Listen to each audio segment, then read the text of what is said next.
The 17 News at Sunrise podcast is brought to you by Clinica Sierra Vista. Welcome back to the 17 News at Sunrise podcast, where we share your news on your schedule. Working in the spirit of the Golden Empire, this is 17 News at Sunrise. And good morning here at 5 a.m. Thanks for waking up with us. I'm Maddie Jansen alongside Alex Fisher. It's because numbers, consumers are feeling a crunch with gas prices soaring and consumer prices up too. The average cost of Thanksgiving dinner is 14% higher than last year.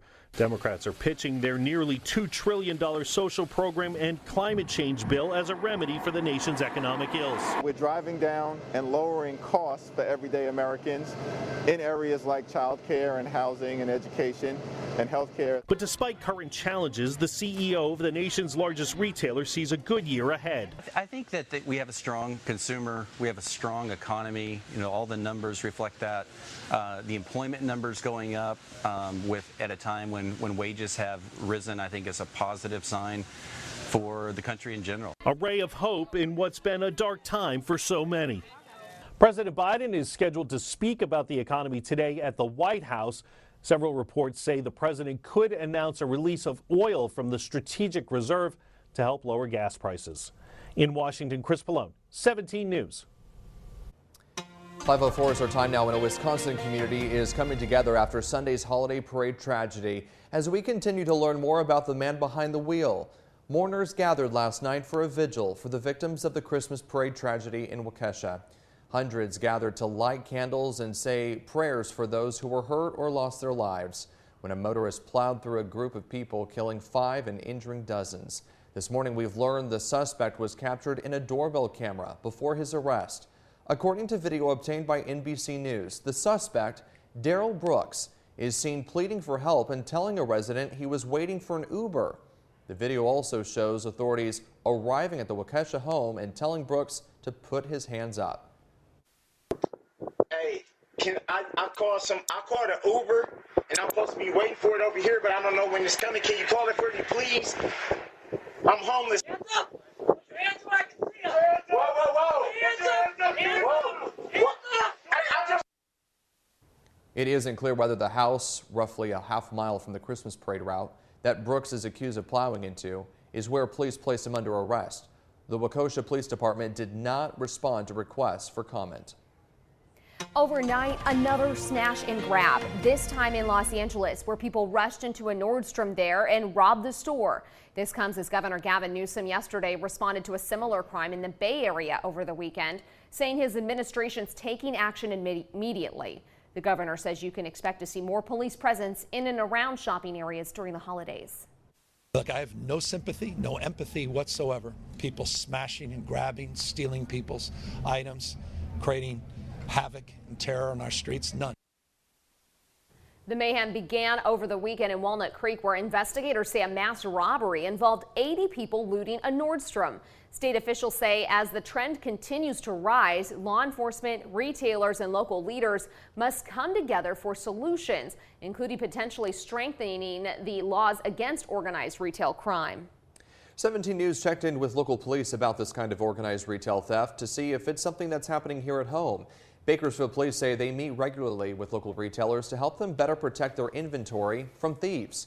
Police say shop owners and employees are legally allowed to make citizens arrests either inside or outside a store, but they advise against physically engaging with thieves.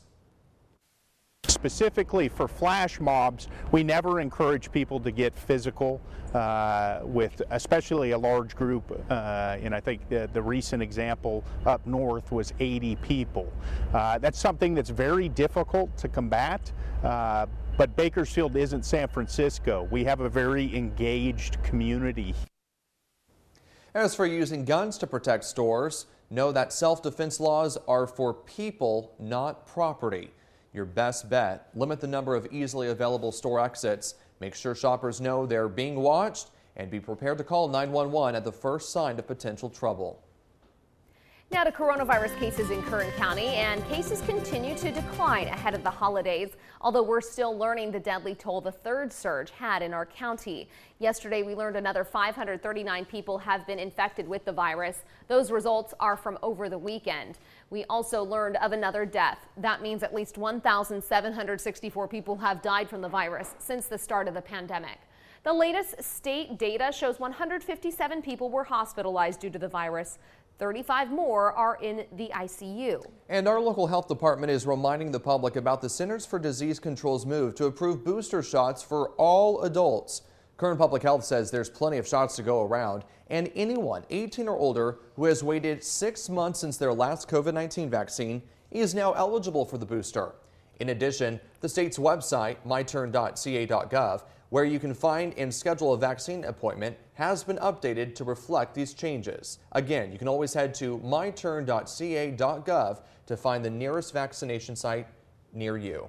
And now to some breaking news from overnight. A bus crash in western Bulgaria has killed at least 45 people. It happened early this morning. Authorities said children were among the victims, and 7 people were taken to hospitals for treatment. The cause of the crash was not immediately clear. In Brunswick, Georgia, deliberations could begin today in the murder trial of 3 men in the killing of Ahmaud Arbery. Was it self-defense, or was Arbery a black man under attack, as the prosecutor claimed? NBC's Sam Brock reports. 2 versions of a fatal sequence mostly captured on camera involving 25-year-old Ahmaud Arbery and the 3 men charged with his murder. Their decision to attack Ahmaud Arbery in their driveways because he was a black man running down the street. He could have a gun, and he definitely has fists. Arbery was spotted on surveillance video several times walking through a home under construction, but never observed committing any crime by Travis McMichael, Gregory McMichael, or Roddy Bryan, according to the prosecution. The shooter, Travis McMichael, claiming self-defense. I shot. Why? He had my gun. This is a life or death situation. The prosecution quickly countering. Then they shot and killed him, not because he was a threat to them, but because he wouldn't stop and talk to them. The defense says the pursuit came in the midst of a neighborhood-wide crime spree and alleged Travis McMichael tried multiple times to communicate with him peacefully. You can't create the situation and then go, I was defending myself. Now, outside this Georgia courthouse, members of the new Black Panther Party chant for accountability. And a grieving mom, listening to arguments, also heard this. Turning Ahmaud Arbery into a victim after the choices that he made does not reflect the reality of what brought Ahmaud Arbery to Satilla Shores in his khaki shorts with no socks to cover his long, dirty toenails. With that, an audible wow from Arbery's mother, who briefly left the courtroom.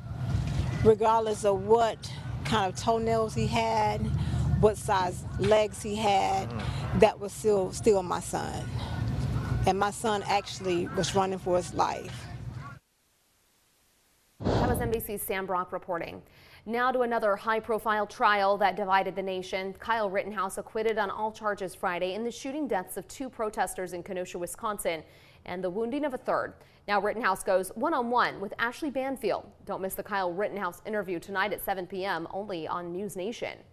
This morning we continue to follow the case of Armando Cruz. That's the man accused of raping and killing a 13-year-old girl last summer.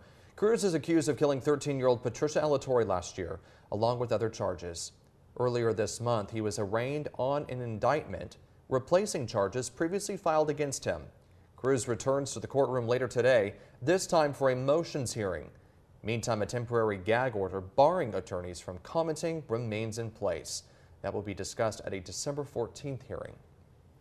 A former Kern County Detentions deputy found guilty of engaging in sex acts with multiple inmates at Laredo Jail is scheduled to be sentenced today. 21-year-old Brandon Michael Lawrence was arrested in May for alleged sexual activity with 4 inmates. Last month, he made an open plea where a defendant pleads to all counts in the hopes the judge gives him a lesser penalty than what prosecutors recommend. Court filings say Lawrence claims the encounters were consensual, but it's illegal for an officer working in a detention facility to engage in a sex act with an inmate under any circumstances. The California Highway Patrol is stepping up enforcement through this Thanksgiving holiday, starting at 6 p.m. tomorrow and running through the weekend. CHP says it will be adding patrols looking for people breaking the law while they're behind the wheel. CHP says during this time last year, 33 people died on roadways within its jurisdiction. Nearly half of them were not wearing seatbelts. In addition, nearly 900 people were arrested for driving under the influence. Compared to last year, that's more DUI arrests, but fewer fatal crashes. Here at home, the Bakersfield City Council is recruiting 9 people to serve on the Bakersfield Public Safety and Vital Services Measure Citizens Oversight Committee.